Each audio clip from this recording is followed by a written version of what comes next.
Hi everybody, this is Tarlok Singh and this is Taracom Astro Coaching. Today we're going to have a short discussion on classical astrology, a little bit of a comparison with modern astrology and some of the interesting ideas that come out of classical astrology and a little bit of its history.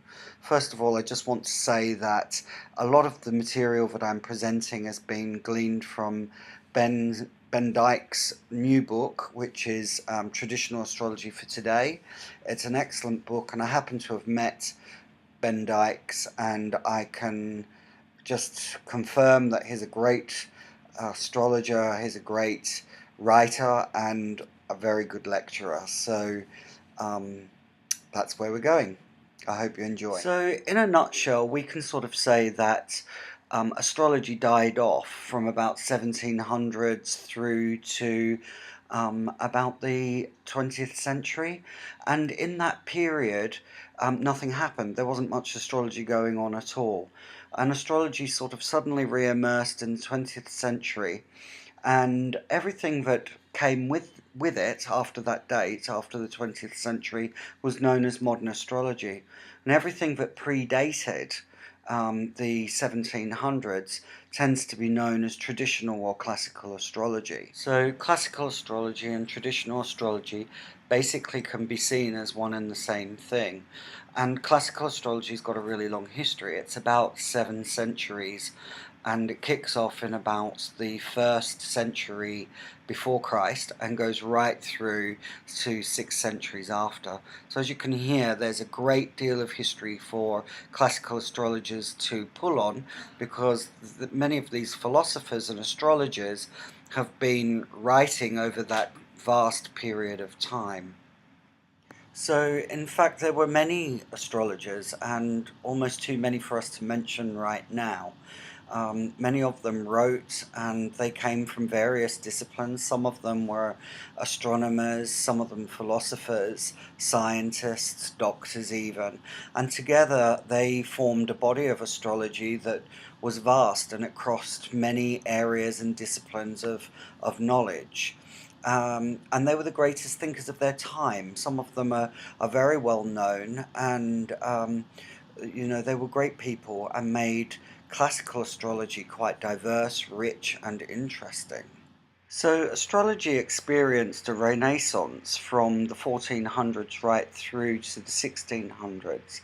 And during that period, there was a very important English astrologer by the name of William Lilly.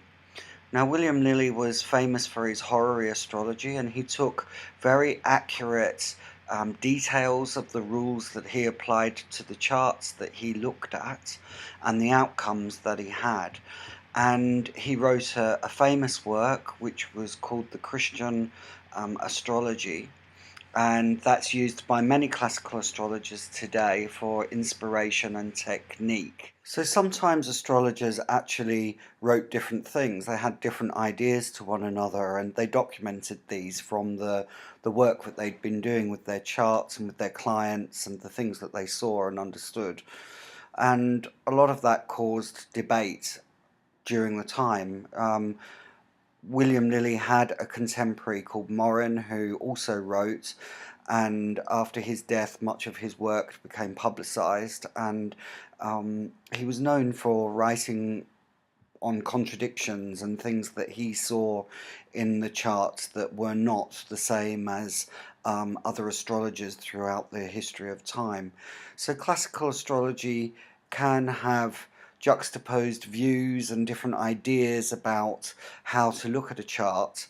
It just means that that causes more confusion actually, and needs a little more thought about which of the philosophers or which of the astrologers you're going to go with and whose rules you're going to actually stick to. So that can be quite interesting and cause a bit of a dilemma for the learner and for the astrologer, for the budding astrologer.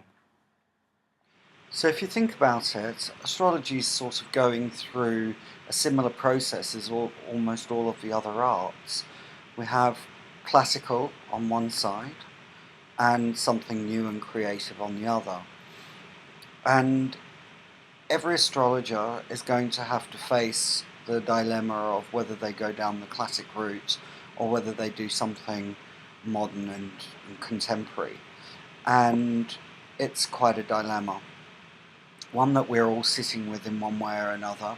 Perhaps we're bringing in some of the classical ideas and bringing them into the bringing them to the new planets, bringing them to the new asteroids, and mixing it all up.